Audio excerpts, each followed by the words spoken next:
Hey guys, Jordan here. In this video, I'm gonna talk about whether or not I think you should be altering your photos to have greener grass or bluer skies. So let's get into it.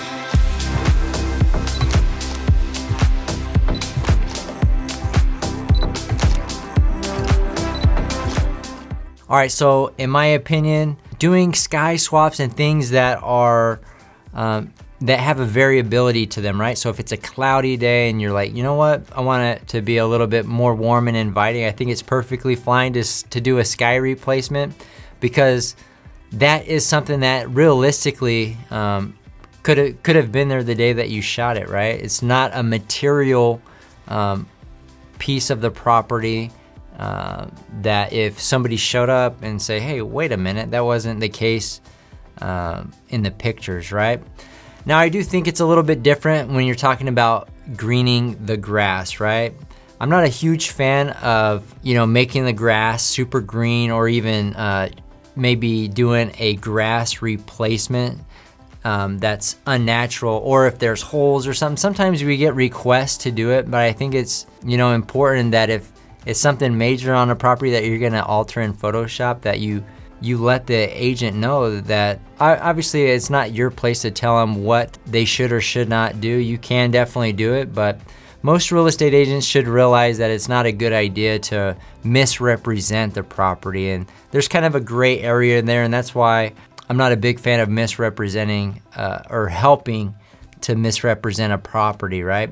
Now, if they just planted the grass and it's growing in or something like that, or if they just want to show what the potential of a property is with a backyard. Say the backyard is completely just dirt, right? And maybe they do a backyard replacement with grass and doing all this kind of stuff. Obviously, you just want to disclose that, basically is a virtually staged backyard.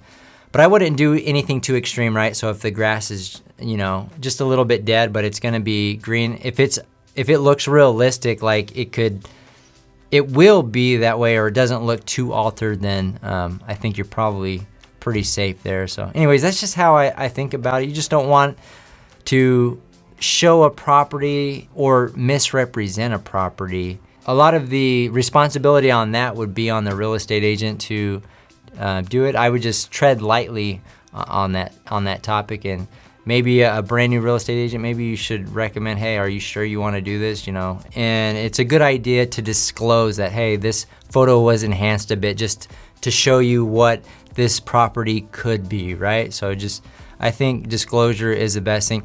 Now, this is something else that I'm thinking about now.